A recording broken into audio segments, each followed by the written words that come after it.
Hello दोस्तों, मैं आकाश कुमार सिंह आप सभी का आपका अपना क्लास सुख चैन क्लास में मैं स्वागत करता हूं। तो चलिए हम लोग क्लास को शुरू करते हैं। तो हम लोग भैया पढ़ रहे थे त्रिकोणमिति 8.1 और आज हम लोग पढ़ेंगे प्रश्न संख्या 10। यह प्रश्न संख्या जो 10 दिखाई दे रहा है ना, यह बहुत महत्वपूर्ण है आपके परीक्षा के दृष्टि से। इस पर स्टार लगा लें, यानी मैं अभी तक 3 प्रश्न यानी 8.1 के 3 प्रश्नों को मैं स्टार लगा चुका हूँ। तीनों प्रश्न अपने आप के हैं और आप किसी भी बोर्ड से हैं।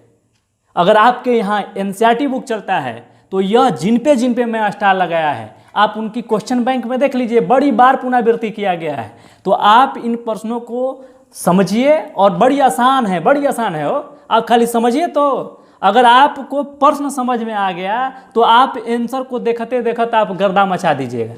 तो चलिए हम लोग पहले प्रश्न को समझ लेते हैं और है बड़ा आसान। कह रहा है कि त्रिभुज पी क्यू, प्रश्न 10 कह रहा है कि त्रिभुज पी क्यू आर में जिसका कोण क्यू समकोण है। क्यू जो है क्या है, समकोण है।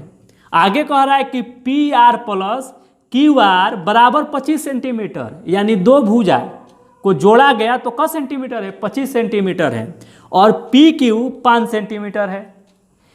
आगे हमसे कह रहा है कि आप साइन पी, कॉस पी और टेन पी का क्या ज्ञात करिए, मान ज्ञात करिए। हमसे क्या करवाना चाहता है, इनका त्रिकोणमितीय अनुपात ज्ञात करवाना चाहता है। लेकिन हमको यहाँ दिया है तो दो भुजा का मान तो दिया है, पी क्यू और पी क्यू का मान दिया है और हमें पी आर क्यू आर यानी यहाँ हमको तीनों भुजा का मान दिया है। अगर इस प्रश्न में देखा जाए तो तीनों भुजा का मान दिया है, लेकिन कह रहा है कि पी आर क्यू आर इनको जोड़ने पर इतना आया है। इसका मतलब यह है कि कहीं न कहीं यह पी आर का कुछ मान रहा होगा और क्यू आर का मान रहा होगा, तबे 25 हुआ है। तो हम लोग को पहले पता करना होगा कि पी आर का मान कितना रहा होगा और क्यू आर का मान कितना रहा होगा, तब हमारा जाके आगे क्या बनेगा, आंसर आएगा। तो हम लोग पहले इसे समझने का प्रयास करते हैं। तो चलिए पहले तो हमें कहा एक त्रिभुज है, तो हम एक त्रिभुज बना लेते हैं। यहाँ एक त्रिभुज बना लेते हैं और यह त्रिभुज कौन सा है, समकोण त्रिभुज है।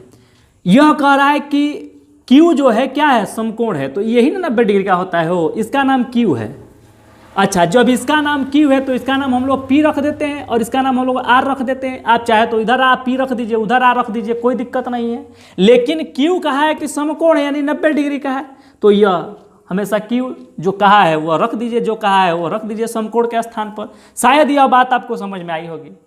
आगे देखिए कह रहा है कि पी आर क्यू आर, तो चलिए इससे मतलब नहीं है। यहाँ कह रहा है कि पी क्यू कितना है, 5 सेंटीमीटर है। तब पी क्यू यही ना है, हो तब पी क्यू कितना है, 5 सेंटीमीटर है। कितना है, 5 सेंटीमीटर है। और पी आर, तो देखिए पी आर ही ना है, इसको जोड़ने पर और क्यू आर दोनों को जोड़ने पर कितना आ रहा है, 25 आ रहा है। कितना आ रहा है, 25 आ रहा है। तो चलिए हम इसे पता कर लेते हैं। तो पहले हम लोग यहाँ थोड़ा सा बना लेते हैं, उसके बाद वहाँ हम लोग लिख देते हैं। तो पहले क्या क्या दिया है, तो चलिए हम लोग कर लिखते हैं सोल्व।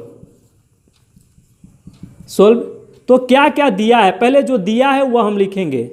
दिया है ये भैया देखिए ना, कह रहा है कि त्रिभुज पी क्यू आर में जो कोण क्यू है वह क्या है, समकोण है, 90 डिग्री का हमने लिख दिया। आगे कह रहा है कि पी आर, पहले उसको नहीं लिखते हैं, हम इसको लिख देते हैं कि पी क्यू जो कहा है, पी क्यू का कहा है 5 सेंटीमीटर। और आगे हमसे कह रहा है कि पी आर, यही ना कह रहा है जी कि P R plus Q R कितना, 25 सेंटीमीटर, यही ना कह रहा है। अब देखिए पी आर और क्यू आर, इसका मतलब कि दोनों भुजा का मान था, लेकिन हमको पता नहीं है कि दोनों भुजा का मान क्या क्या था। कुछ भी रहा होगा लेकिन हमको पता नहीं है कि क्या क्या रहा होगा। इसके लिए हम लोग क्या करेंगे, एक भुजा को x मान लेते हैं। तो या पी आर को x मान लीजिए या क्यू आर को x मान लीजिए। तो हम यहाँ लिख दिए कि माना कि क्यू आर बराबर क्या है, x है। क्यू आर बराबर क्या है, x है। हमने क्या किया, माना है कि क्यू आर बराबर x है। चलिए हम लोग थोड़ा सा इधर अब चलते हैं। यह मैंने लिखा है 25 सेंटीमीटर। तो माना कि क्यू आर बराबर x है। तो अब सुनिए, अब जब क्यू आर बराबर x हो गया तो हमारा हो गया P R plus Q R, क्या हमने माना है, x माना है, तो आप यहाँ x रख दीजिए। अच्छा, इसके बराबर कितना है, 25 सेंटीमीटर है, यही ना है जी। तो 25 सेंटीमीटर लिख दीजिए। अब सुनिए पी आर, तो हम अगर पी आर, तो यह यक्स को उधर भेज देते हैं तो पी आर का मान निकल जाएगा। तो पी आर बराबर इसको हमने उधर भेज दिया तो ये 25 तो 25 है, लेकिन यक्स कोची में है, प्लस में है। और जब प्लस में है तो उधर जाके कोची में होगा, माइनस में, क्योंकि जब इधर प्लस में है तो उधर जाके माइनस में हो जाएगा, क्योंकि ये बराबर बाउंड्री है। ये कहता है कि इधर प्लस में हो तो उधर माइनस में, अगर माइनस में हो तो प्लस में, गुणे में हो तो भागे में, भागे में हो तो गुणे में। तो भैया इधर प्लस में है तो यक्स उधर जाके कोची में हुआ, माइनस में। तो हमारा पी आर के मान आ गया 25 माइनस यक्स। तो हमारा पी आर क्या है, देखिए पी आर यही ना है पी आर, तो पी आर का मान है 25 माइनस यक्स, यही ना मान है जी। आपको शायद नहीं दिखाई दे रहा होगा, हम लोग इसको ऐसे लिख देते हैं तिरछा, यक्स माइनस 25, यक्स माइनस 25। यानी हमको देखिए, अब ध्यान से देखिए, दो भुजा का हम लोग मान निकालिए, यह भुजा और यह भुजा, और इस भुजा का मान हमें क्या करना है, निकालना है। क्या करना है, निकालना है। तो चलिए, हालांकि इस भुजा का भी मान हम लोग रखे थे क्या, क्यू आर रखे थे, देखिए सॉरी हाँ क्यू आर, देखिए क्यू आर बराबर यक्स रखे थे, तो हम यहाँ यक्स रख देते हैं, कोई दिक्कत नहीं है, क्योंकि हम लोग माने थे कि क्यू आर तो यक्स, तो हम यक्स का मान निकालेंगे। अगर यक्स का हम लोग मान निकाल लेते हैं तो यक्स के जगह पर रख के 25 में से माइनस कर लेंगे तो पी आर यानी कण का भी मान हमारा निकल जाएगा। तो चलिए भैया हम इसे निकालते हैं। तो जब दो भुजा का मान दिया हो और तीसरी भुजा का मान ज्ञात करनी हो तो हम लोग किसका प्रयोग करते हैं, पाइथागोरस प्रमेय से। पाइथागोरस प्रमेय से, पाइथागोरस प्रमेय क्या कहता है, कहता है एच स्क्वायर,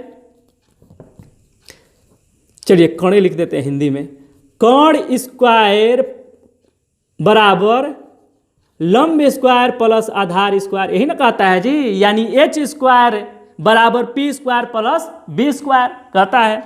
अच्छा, कण का मान हमें दिया है, बिल्कुल दिया है। आप जानते हैं कि पी की उस 90 डिग्री के सामने वाले भुजा को क्या कहते हैं, कण कहते हैं। क्या कहते हैं, कण कहते हैं। तो कण का मान है ये यक्स माइनस 25, यही ना है, यक्स माइनस 25। तो हम लोग यहाँ कण का मान रख देते हैं यक्स माइनस 25 और स्क्वायर है, स्क्वायर लगा देते हैं। लंब का मान दिया है तो चलिए हम इसे लंब मान देते हैं पी एक्स को। तो यहाँ हम लोग लिख देते हैं लंब, यानी 5 है तो 5 कर दीजिए प्लस। अच्छा, आधार, तो चलिए इसे क्यू आर को हम लोग आधार मान लेते हैं। तो क्यू आर का मान क्या है, यक्स है, तो आप यहाँ रख दीजिए यक्स। शायद यह बात आपको समझ में आई होगी, मैंने कुछ नहीं किया है, फार्मूला पर जस के जस मैंने बैठा दिया। अब सुनिए मेरे भाई, अब देखिए यक्स माइनस 25 यह एक समसयिका का रूप धारण कर लिया। आपको याद होगा, हम लोग बचपन में पढ़े होंगे ए माइनस बी का whole square, A square minus 2ab plus B square.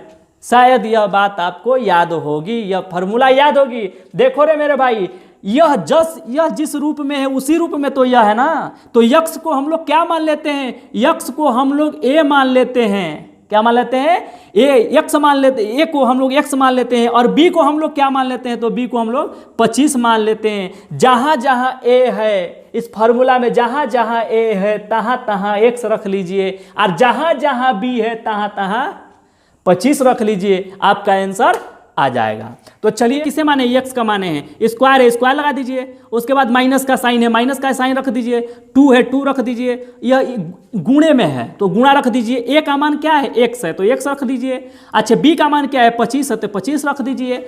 अब उसके बाद प्लस का साइन है, प्लस का साइन लगा दीजिए। बी क्या है, तो बी हमारा 25 था तो आप 25 रख दीजिए। स्क्वायर है स्क्वायर लगा दीजिए। अब इधर देखिए, यह जो है तो वही रख दीजिए 25, और प्लस है तो प्लस कर दीजिए, एक्स स्क्वायर है तो एक्स स्क्वायर कर दीजिए। शायद यह बात आपको समझ में आई होगी, मैंने कुछ नहीं किया, इस फार्मूले पर इसे बैठा दिया। अब इसे हम लोग क्या करते हैं, हल कर लेते हैं। क्या कर लेते हैं, हल कर लेते हैं। तो हम इसे मिटका दें, तो चलिए हम लोग इसे मिटका देते हैं, थोड़ा सा बोर्ड साफ कर लेते हैं, शायद यह बात आपको समझ में आई होगी। अब यहाँ हम लोग थोड़ा सा टीचर को बताने के लिए हम लोग लिख देंगे कि ए माइनस बी का होल स्क्वायर बराबर A square minus 2ab plus B square, ये हम लोग क्या करेंगे, लिख देंगे कि वह समझ जाएगा कि बच्चे ने यह काम को इस तरह किया है, इसलिए हमें परीक्षा में इस तरह लिखना होगा। चलिए अब आगे हम लोग देख लेते हैं, हम वह सब आपको समझाने के लिए लिखे थे। अब सुनिए, इसको हल कर लीजिए। तो आप हल कर लीजिए तो देखिए ना, इधर भी एक्स स्क्वायर है और इधर भी एक्स स्क्वायर, ई कौची में है, प्लस में है। अच्छा ई कौची में है, प्लसे में है। तो जब प्लस प्लस बराबर के इधर उधर बराबर में होते हैं, यानी इधर भी वही है इधर भी वही है, बीच में बराबर है, तो आपस में क्या होते हैं, कट जाते हैं। तो एक्स स्क्वायर से एक्स स्क्वायर को कटा दीजिए। अब कहीं कुछ कटने योग्य है क्या? अच्छा नहीं। अब देखिए यहाँ 625, 25 का स्क्वायर है ना, तो ये 625 हो जाएगा। चलिए हम लोग इधर हल कर देते हैं। ये अब देखिए यहाँ हमारा 2 है, यहाँ x है, यहाँ क्या है, 25 है। तो भैया 2 को 25 से गुणा करिए तो क्या हो जाएगा, 50। और x से 50 से गुणा करिए तो 85x होगा ना जी। तो आप लिख दीजिए 85x। अब देखिए प्लस से प्लस कर दीजिए, ये 25 का स्क्वायर क्या होता है, तो 625 होता है, 625 रख दीजिए। उधर क्या बचा, उधर 25 बचा, खाली 25 रख दीजिए। अब देखिए यह अपने जात के तरफ यह आएगा कि नहीं आएगा, क्योंकि इधर 625 है, इधर 25 है, तो इधर आएगा, बिल्कुल आएगा। जब इधर आएगा तो हमें x का मान चाहिए ना, तो इसको हम लोग उधर ले जाएंगे। तो जब उधर ले जाएंगे तो यह कौची में हो जाए, उधर जाएंगे, उधर जाएगा। पहले हम लोग इसको बुला लेते हैं इधर, तो यह हो गया 625 और ये माइनस में प्लस में है, तो इधर आके कौची में हो गया, माइनस में, तो ये हो गया 25 बराबर कौची 50x। ये ना हुआ जी, कौची हो गया 50x। अब 625 में से 25 घटाइएगा तो आपका कितना होगा, 600। अब 50x है तो आप 50x रख दीजिए। अब सुनिए, मुझे x का मान चाहिए। ए भाई ये x 50 कौची में है, गुणा में है। तो जब गुणा में तो इधर आके कौची में हो जाएगा, भागा में। और जब भागा में हुआ तो इधर हो गया 600 भागे 50 और बराबर x, क्योंकि हमें x का मान चाहिए। तो देखिए 0 से 0 कट गया और 12 पाँचे 60, यानी यह 12 बार में कट गया। तो हमारा x का मान कितना है, x का मान 12 आया। हमारा x का मान कितना आया, 12। तो हम x का मान जब 12 आ गया तो हम यहाँ अब क्या लिख सकते हैं, 12। यहाँ हमारा 12 आ गया। और जब ये 12 आ गया तो यहाँ x था ना, तो यहाँ भी हम लोग 12 रखेंगे, यानी 25 में से 12 को घटा देंगे तो हमारा आंसर हो जाएगा। तो 12 में से 25 घटाइएगा तो आपका आंसर क्या आ जाएगा, 13 आ जाएगा। तो हम यहाँ यह लिख सकते हैं कि x माइनस 25 25, यही ना था, x माइनस 25 यानी बराबर कोई चीज PR। तो PR का मान इतना था, तो PR का मान इतना था, तो x का मान कितना है, 12। अब 12 माइनस 25, यह आप हमें हम थोड़ा सा इधर हमने लिख दिया है, यानी x को मुझे उधर रखना था, तो आप यहाँ रख सकते हैं। थोड़ा सा इसे सुधार कर लीजिएगा, x उधर। तो 25 माइनस 12, तो आप 25 माइनस 12 घटाइएगा तो कितना बचेगा, 13। तो 13 जब बचेगा तो इसका मान कितना आ गया, तो इसका मान हमारा आ गया 13। कितना आ गया, 13। क्या आ गया, 13। किसी को कोई दिक्कत? शायद यह बात आपको समझ में आई होगी। तो देखिए मेरे पास तीनों भुजा का मान निकल गया, और जब तीनों भुजा का मान निकल गया तो साइन p, कॉस p और टेन p का मान निकालना बड़ा आसान है। तो चलिए हम लोग थोड़ा सा इधर देख लेते हैं। हम लोग इसको मिटका देते हैं, नहीं इसे मिटका लेते हैं और उसके बाद इधर देख लेते हैं।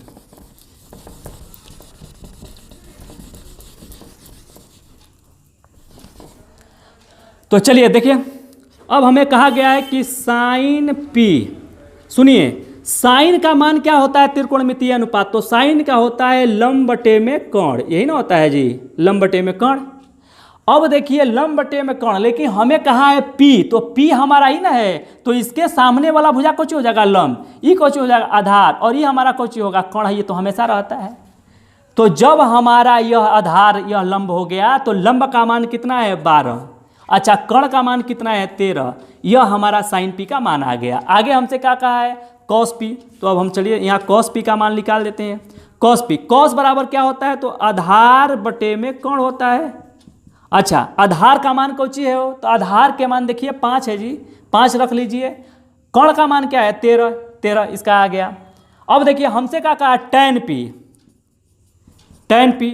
टेन का मान क्या होता है, तो टेन का मान होता है आधार, नहीं हाँ लंब बटे में कोण, नहीं लंब बटे में आधार।